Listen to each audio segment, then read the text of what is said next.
This morning, stop for a second and think just for a second about how much history we've experienced in the past 50 years.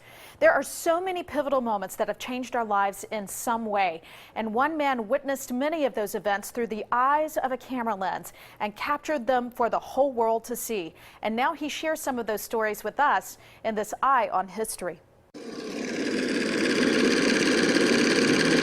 We turn our eyes to 1968, a spring day and a less than sunny time in the nation's history.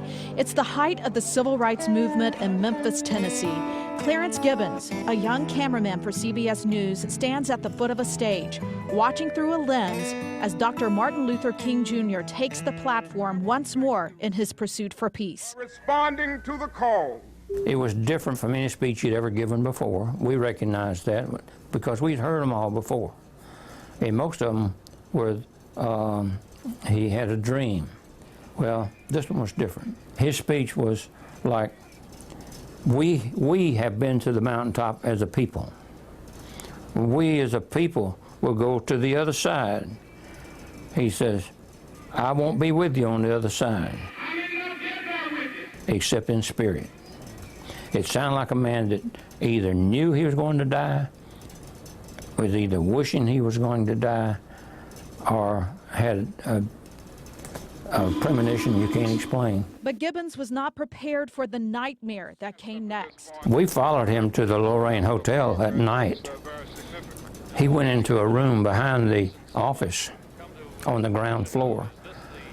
And there was a little driveway in front of that room and a solid brick wall over here. That was a secure room.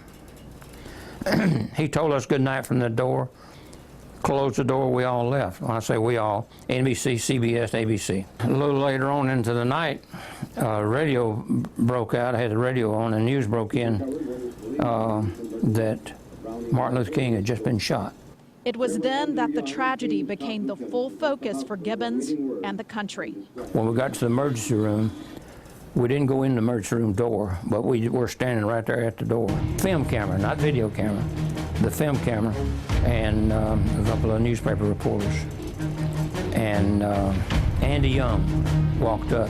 He was crying and just rubbing his face, and then when he stopped, he looked at us and he did like that, like Martin Luther King had been hit right up in here, and it just destroyed his head.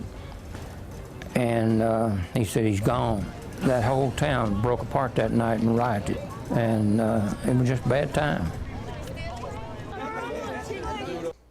Now, coming up in the next half hour, we ask Gibbons what assignment had the biggest impact on him personally. It's quite a heart-wrenching story of a first-hand encounter that you don't want to miss.